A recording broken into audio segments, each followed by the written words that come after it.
Hello and welcome to Chain Reaction, podcast of the Foreign Policy Research Institute.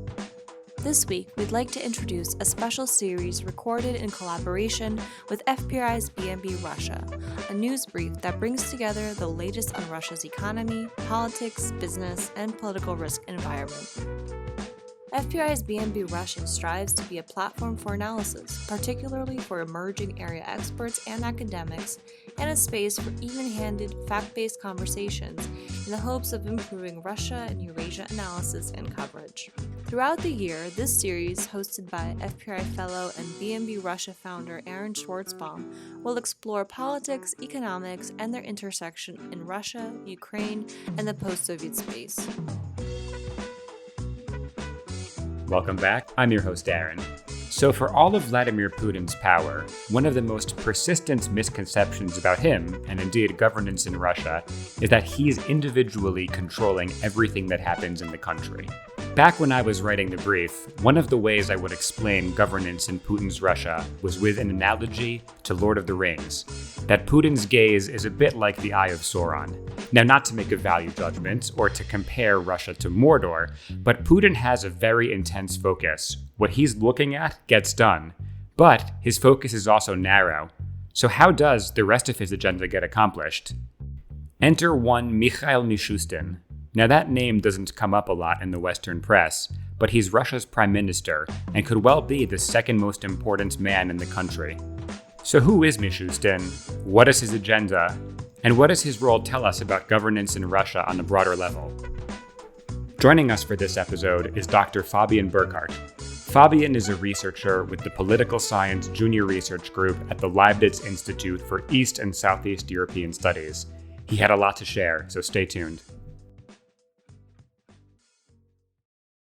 Fabian, great to have you with us today. Yeah, thanks for having me. So, jumping straight into it, could you tell the listeners a little bit about yourself, research focus, what keeps you busy these days? Currently, I'm a postdoctoral research fellow at the Leibniz Institute for East and Southeast European Studies in Regensburg, Germany. And I'm also an editor of Russian Analysen, which is the sister publication of the Russian Analytical Digest. Some readers might know it, or Ponar's policy papers. So the main idea is basically to transfer academic knowledge to a broader audience. And in terms of research, I'm currently starting a new research project on digital transformation and authoritarian regimes with a focus on the post-Soviet space. But my previous research was very much focused on executive and presidential politics in Russia. So I defended my PhD at the University of Bremen in 2018, specifically on the Russian presidency, where I looked at basically how the power of the Russian presidency has been expanding over the years under Yeltsin, but mainly under Putin, looking at more formal types of power, such as laws or decrees, and basically asking what kind of role these kind of formal institutions play in a kind of personalist authoritarian regimes like Russia. And I was also a part of the dissertation was also dealt with the presidential administration. I think it's one of the few works that actually looks systematically at how the Russian presidential administration works and whether it actually institutionalized over the years. And I used a lot of archival material, biographical data, interviews with chiefs of staff, formerly actually, and former officials. And so the idea was basically to look at what I call the paradox of governance. Basically, we saw a certain degree of institutionalization in the presidential administration,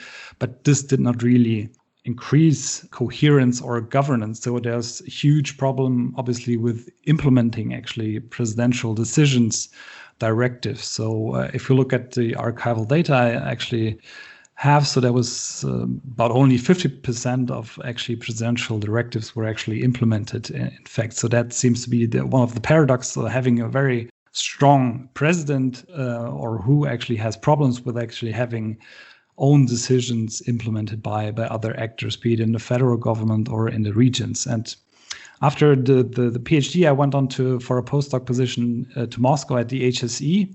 high school economics, and I basically worked on two projects that are still kind of work in progress. But I was interested in this weak implementation of presidential decisions. So I looked specifically at the 2012 May decrees. So I actually was interested in why is it actually so difficult to measure how they are implemented. And I also went to Tatarstan actually to inquire regional officials how they actually deal with these kind of orders. And so that really was fairly interesting for me to understand like how these regional officials deal with these presidential decrees that are actually more or less forced upon them and actually create a number of goals that sometimes even might contradict their own goals. So that was one of the projects. And the other one, which brings us straight to Mishustin.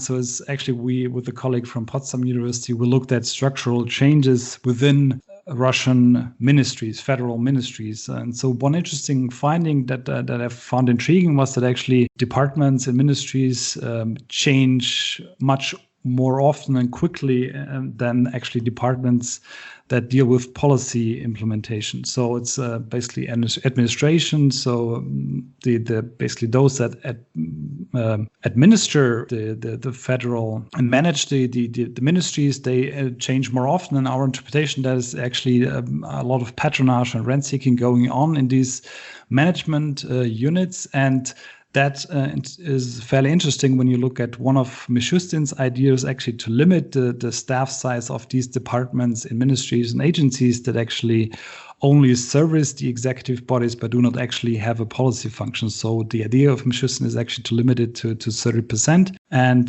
that kind of got me intrigued in what really Mishustin is all about.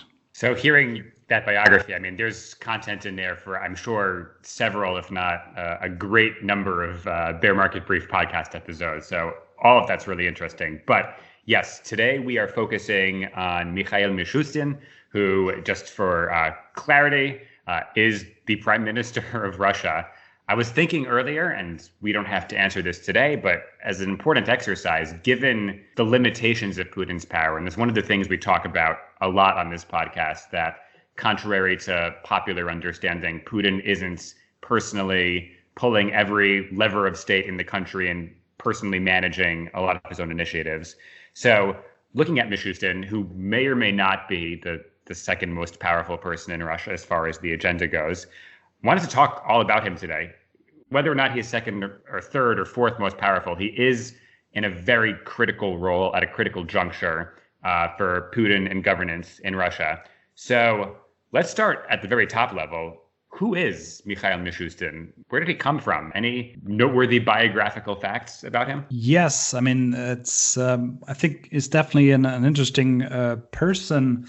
And obviously, I can't sort of tell you all the whole biography. I mean, I recommend profiles that have been written by the Financial Times or Medusa. So, but a few flashpoints basically. I mean, there's he has a background, even academic background in IT and information systems. And in the early 1990s, he was involved in what is called sort of the International Computer Club. So he's basically dealing with procurement of foreign computer technology and delivering it to Russian state structures. And actually, since 1998, he was in civil state service in the tax authority, but he also dealt with real estate and also shortly, very briefly, with special economic zones. And what I think is interesting to mention that is that he briefly also worked under German Gref from 2004 until 2007.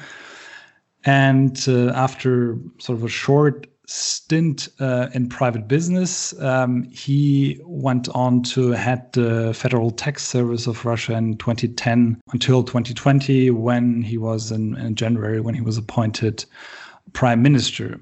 So I think there's quite a bit of interesting stuff in his biography. So one of the common themes, well, I think there are 3 points I think that might be worth mentioning when you look at his biography. So the Federal Tax Service has once sort of been described as a chicken that is laying golden eggs. So that seems to be describe actually his philosophy, the tax service under Mishustin quite well. So it's really about mobilizing reserves So he kind of boasted that he improved tax collection compared to the general growth of the economy, or that the amount of taxes that have been collected per tax audit. So that seems to be really the major issue, like mobilizing of reserves that have not been tapped before by. And that's the other point, sort of managing, unifying, and streamlining state databases and information system. That seems really one of his core interests and core competences, and kind of the centralization of data and integration of databases. That's really what I think his interest is all about. And the third part, I think, is all about kind of automation, so making things more efficient by automizing it. But that's kind of also very illustrative of his technocratic and very apolitical and even paternalistic approach. So the idea is basically, you have technology, and that really makes citizen deliberation, but also the decisions of bureaucrats at some point unnecessary. So basically, technology will automatically decide for you what actually has to be done in specific situations. So that's, I think, one of the guiding philosophies behind what he seems to be all about. Very technocratic background. I think that's worth noting, and I imagine we'll be touching on that more. But you were saying something? Yeah, I mean, I think going slightly beyond his person, I think there are quite a number of general questions we usually think about when we talk about Russian politics. So basically, there are a number of issues. So what one could actually ask, what's actually being a technocrat in Putin's Russia? What does it actually mean? So can Putin's Russia actually still produce kind of competent or qualified personnel? And I think when you look at Mishustin, it doesn't really seem to be mutually exclusive to have both more or less competent official, but who's also purely or highly loyal to Putin, or basically to the Putin's system as such. So this seems to be that he doesn't really have his own agenda. He's totally loyal to what basically comes from the president. But he kind of combines this with being more or less competent in his own sphere. But he also plays in this kind of usual game that the Russian elite plays. So he doesn't really seem to be aligned with a specific elite group. But I mean, he plays in Putin's night hockey league. He's in ZSK advisory board, and he seems to be in the kind of involved in the monastery, so in this Orthodox even brotherhood, as some call it, with several elite actors. So it seems to go hand in hand, being like a competent, more or less in one sphere actor, and basically being loyalty and being involved in this usual elite activities we actually see. And the other part is, so how does this actually square being competent and engaging in rent seeking? So we seem to assume that kind of the Russian elite actors, they most of them or all of them are kind of more or less involved in rent seeking, and that also does not really seem to be that much of a contradiction. So he seems to have like a fairly wealthy background, real estate in Rublovka, like more or less a family business in his wife and sister, etc. And there seems to have been rent seeking going on also in the federal tax service, where state contracts were basically given to politically connected firms. So a fairly common topic. So that also seems to go hand in hand. The other thing I think is what is fairly interesting to consider is actually how useful actually distinction between basically the Siloviki, so people from the power ministries or force agencies, and civilian bureaucrat, how far this distinction actually still makes sense. And Mishustin here, I think, is an interesting example, because I mean, it seems fairly obvious that he is actually a civilian bureaucrat dealing with socioeconomic policymaking. So he doesn't really have weapons or a uniform or law enforcement capacities. But if we think that, if we consider that he deals basically with data management, with data centralization, how central sort of this data is for elite management, for dealing with businesses, or even with the population at large in terms of surveillance, etc. So he seems to be squaring both. So he has competences and actually qualities that would also qualify for Siloviki. So, and by hearsay, actually people actually argue that he's quite popular among the FSB, and that seems to be mostly also due to the fact that with his approach to actually managing data, which is so central. And the last thing, actually, what I find interesting is usually when we think back to Medvedev, so we kind of, when someone engages in more or less in change, or actually engaging in some kind of what we think might be modernization or some kind of reform, so we tend to equal this in a kind of with a pro-Western stance. So, but in terms of Mishustin, actually, it's quite fairly ironic if you think back about his past in the basically in the when he was procuring Western computer technology to Russia, but right now he seems to be very supportive of import substitution, of de-offshoreization, basically the automatic data exchange with foreign countries, including tax havens, or making Russian companies, so to speak, pay taxes in Russia, or the Google tax make basically foreign tech companies pay taxes in Russia. So that seems to be also this kind of new public manager that combines at least a drive to actually make some change in how the Russian state is managed, while being totally loyal to Putin, and kind of trying actually to engage in this import substitution of Western technology, and basically increasing Russian sovereignty in this respect. So you mentioned Medvedev, Dima, as we affectionately know him, on the Bear Market Brief podcast and in briefs going back a few years now. On one hand, I want to avoid making all of this a comparison between Mishustin and his predecessor. And having said that, we're now going to spend most of the rest of this episode talking about how Mishustin differs from Medvedev. So thinking back on the Medvedev years, which I think would be characterized by kind of two key things. Goofy missteps, I think, is one critical one. His famous comment, "Держитесь там, хорошего вам настроения," hang in there, wish you a good mood. But the other thing is, if you had to really distill what Medvedev was about as prime minister, especially, I guess, in his presidency, innovation, that's his thing. What is Mishustin's thing? Does he have a thing? What is he trying to accomplish? How does he fit into the implementation of Putin's agenda? What is he all about? Yeah, I think that's a great question, and I'm not sure we have like this space for talking about how he actually Mishustin compares to Medvedev. But I mean, there's certainly quite a bit to say about Mishustin's agenda and whether he actually has his own agenda. And what is fairly interesting is when he was in the State Duma in January 2020, when he was basically approved by the State Duma, he actually said that basically the program of the Russian government is the presidential address to the Federal Assembly, the famous Послание.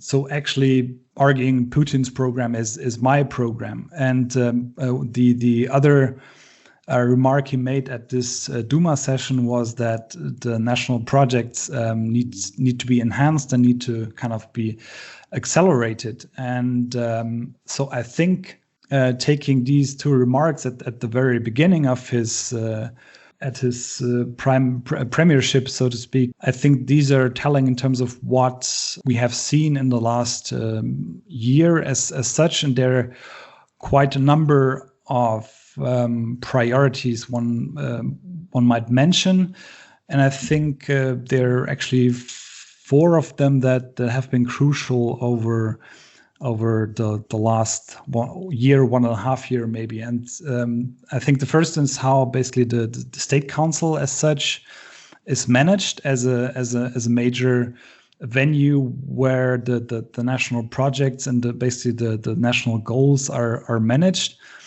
And the second one is that it's not really mentioned that often, but I think it's fairly crucial also with regard to the national goals, is what is called the Unified Plan for the Achievement of the National Goals, which is kind of a central strategic plan of the federal government until 2030, and sort of the third priority is basically creating a data-driven governance for Russia, and there are several sort of facets to it. And the fourth is the administrative reform that Mishustin has been pushing forward in the last months and even the last half year, one can say. And I think these are really the core parts. We'll be right back after this short break. BNB Russia is meant for anyone who wants to understand what is going on in the world of politics and economics in one of the world's key emerging markets, or perhaps just wants a peek into the broader post-Soviet space. We're a team dedicated to making Russia and Eurasia more accessible, both to rising area experts and specialists, but also to those who don't know what kvass is, have no strong opinions about dill, and don't have any feelings about Moscow's macroeconomic policies. We're here to keep you ahead of the curve and spot what most in English language media aren't talking about. The BNB Russia project is led by FPRI fellow and BNB editor-in-chief Stephanie Petrella, while our latest edition, BNB Ukraine, is led by FPRI associate scholar Eilish Hart. To receive the latest on Russia and Ukraine news, be sure to sign up for BNB Russia at www.fpri.org/subscribe. And now back to the discussion. So, if I might jump in, tell us more about the State Council and what that body functions to do. Yeah, well, I think it's the State Council as such is fairly interesting because at the very beginning of last year's constitutional reform, many have actually argued that the State Council as such is about managing Putin's future. But when you actually look at what we've seen under Mishustin in the last year, so I think a lot of this is actually really about managing basically the national development goals, not only the national projects, but basically the national goals that have been passed in July by a presidential decree by Putin. So it's really about improving the coordination between the federal center, the federal government, and the regions. So one might actually argue that the State Council as such is, especially the representation of the governors therein, is kind of a second government for the governors, where they actually coordinate among themselves and can actually engage in some kind of collective action with regard to the federal government and the presidential administration. So that was actually the main idea behind kind of this rebooting of the State Council that actually tied in with this presidential decree from July 2020 on the national goals, which are actually broken down then in 5 goals: demography and health, human capital, housing and living, environment, economy, and digital economy. So basically the task of the Mishustin government was actually to redefine targets and the performance measurement of these targets, basically in comparison to the so-called May decrees from 2012, which also contained a lot of the policy domains that are actually mentioned in this July 2020 decree, and actually to change sort of the public management of how they are implemented and how performance of this goal attainment, so to speak, how this is measured. And basically the key part of this is the integration of the State Council and the management of the achievement of these national goals with the unified plan for the achievement of these national goals. So it's basically the main difference to the national projects and the May decrees before is actually that it's right now it's sort of the time horizon is extended until 2030.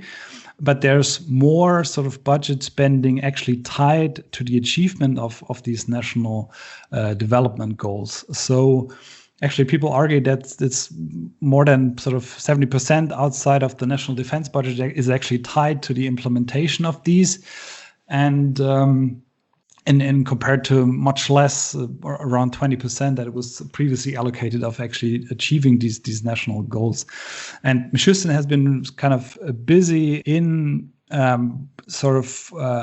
streamlining the national projects, then various state programs, regional strategic documents, etc., ministerial performance indicators, to kind of more or less, or at least attempt to make a coherent strategic program, which is this unified plan, and integrate this in budget planning in the 3-year budget cycle.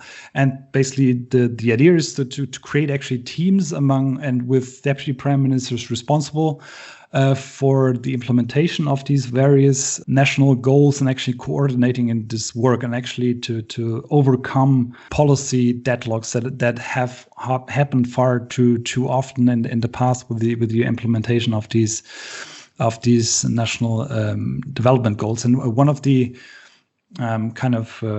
key parts is actually that there will be a sort of an annual review process of these targets and the allocated funds. So I think the idea is to make it slightly more flexible than the national projects before and the May decrees. And that actually necessitates, and that's actually the connection to the State Council, that necessitates this more or less complex management structure, which is sort of between the State Council, the Council for Strategic Management, and eventually the Government's Coordination Council.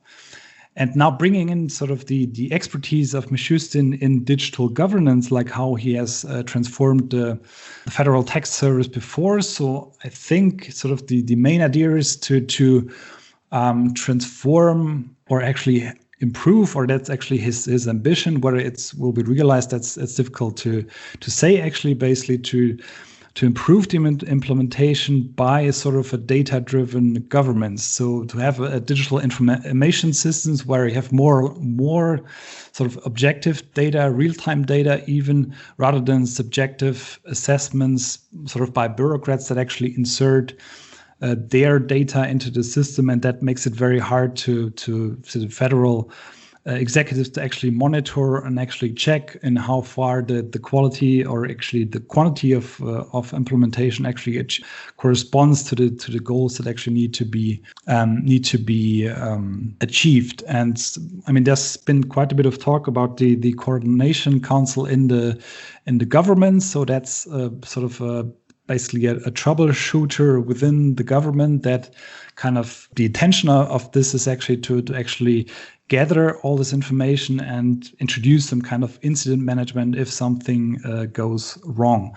But the main challenge, and here it's really difficult to see where this is going, and there's a lot of skepticism is due because of the many databases that actually exist within the Russian federal executive. So the challenge actually would be for Mishustin to integrate these various databases that exist in various executive bodies, in the federal executive bodies in the regions, actually to integrate them. And so, I mean, there's been quite a bit of talk about sort of this as data as the new oil in Russia, but so far it's probably fair to say that it's more or less dirty oil. So the data that's in the system is not that well integrated, and that's one of the main challenge actually in how, or the questions how the Mishustin government will have to be judged upon is actually in how far it sort of achieves to integrate these various databases and actually improve the quality of the data that is in there. And in terms of managing the pandemic in Russia, it's been fairly interesting to see how the e-government service of the federal government, Gosuslugi, and how it has expanded in terms of users. So it has reached 126 million users actually by the end of 2020, and has increased by 24 million only in the course of 2020. And that is obviously because quite a number of actually social benefits that have been paid out to families with kids, for example, have been implemented via gosuslugi. So previously, the first round of kind of payments has been done via applications. So families had to apply actually for social benefits.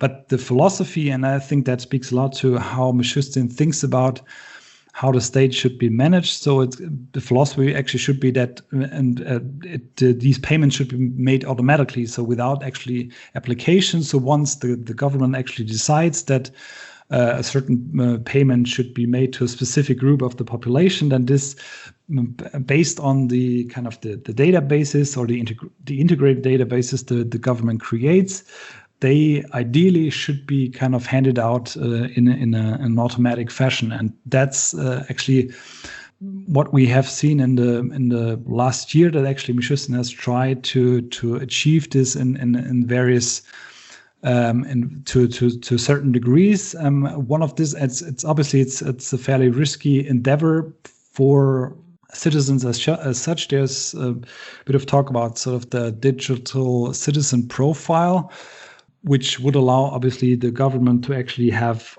a bunch of information on its citizens. But so far, the use of the government has been fairly limited. But obviously, the idea is to accumulate as much data as possible about citizens, integrate this knowledge, and then when we speak about basically e-government services, to automize this process and limit sort of the contact between citizens and the government as much as possible. If I might jump in to the big picture here in our last couple minutes, let's talk to broadly. What does Mishustin? I can see kind of the general theme here. It's not broad, far-reaching structural reform. It's making the system as it exists work better. So what is Mishustin's appointment, his agenda? What does that tell us about governance in Russia? What does it tell us about maybe what Putin is trying to accomplish? And let's see if we can fit this into a couple minutes. This could be an episode in its own right. But what is your read on kind of the broader meaning here? Yeah, I think it's a great and obviously difficult question. I mean, last year we have been looking, or analysts have been looking sort of at also about the constitutional reform, what that was all about. Obviously about doing away with term limits of Putin, but there's been paid much less attention sort of about the administrative reform, or actually administrative tweaks that Mishustin has engaged with. So the big question is actually why sort of the Medvedev government had to step down at the same time, sort of when this constitutional reform was actually started. And I think these two things, like constitutional reform and Mishustin's administrative tweaks, they have to be considered simultaneously. So the question would be, so what does constitutional reform mainly about? Obviously, it's about the circumvention of term limits. So allowing Putin to run again for president in 2024 if he decides to do so. So broadly speaking, it's about lengthening the time horizons of not only Putin, but also of the regime itself. So it very much ties in with this idea of this unified plan, having this plan until 2013 of the national goals as such. So this goes in hand, sort of lengthening the time horizons. But we also know from the literature, kind of more the comparative literature, that this kind of regime personalization, so tying a regime to one person, has quite a number of risks. And we know that these kind of personalist regimes, they are associated with more repression, with more repressive behavior. And we've seen this in the last months and years, that we know that kind of bad governance is exacerbated because of over-centralization, because of information asymmetries, because of lacking feedback mechanisms. One knows that actually foreign policy tends to be more aggressive, bringing more risks actually to the regime in terms of maybe sanctions or other kind of risks. And it's also more risky for the autocrat himself because of the likelihood of irregular removal increases. So while the time horizons are actually lengthened, the risks are also much higher for not only for the regime but also for Putin himself. So to summarize what it seems that Mishustin's agenda is all about, it's all about counterbalancing these risks of this regime personalization. So it's about long-term planning horizons, kind of creating this strategic outlook until 2030. And here, I think it doesn't really matter that much in terms of how far of this is actually implemented or not. So it's already fairly clear if you look back at the history of the May decrees 2012 or at the national projects that quite a bit of it is actually unlikely to be implemented. But I mean, if we look at the broad picture, I think the overall direction is fairly important. So it doesn't really matter if the Putin transit in 2024 or before is about Putin, from Putin to Putin or from Putin to someone else. But it seems to be that this kind of administrative reform, if you want to call it, or tweak that Mishustin is engaging about parallels kind of the constitutional reform. And it provides the brackets for this turbulent and it's very likely to be very uncertain and turbulent period. So it's kind of a way of adapting to these changing external circumstances, and it's kind of a mechanism to stabilize the situation, the risky situation, and kind of provide some mechanisms for lead coordination in a longer time horizon. So I think that's what, for me, the Mishustin agenda seems to be about. And on that note, Fabian, thank you so much for joining us today. This was a great conversation. Certainly left me more aware of Mishustin's agenda. And I think the bigger picture, buying Putin time, stabilizing not the ship of state, but the aircraft of state is important and really does tell us a lot. Thanks for joining us on this episode of Chain Reaction. Be sure to subscribe to Chain Reaction on iTunes and Spotify, and don't forget to follow us on Twitter at the handle @FPRI. Chain Reaction is a podcast of the Foreign Policy Research Institute, a nonpartisan think tank in Philadelphia. For more information about this and other initiatives, be sure to visit www.fpri.org.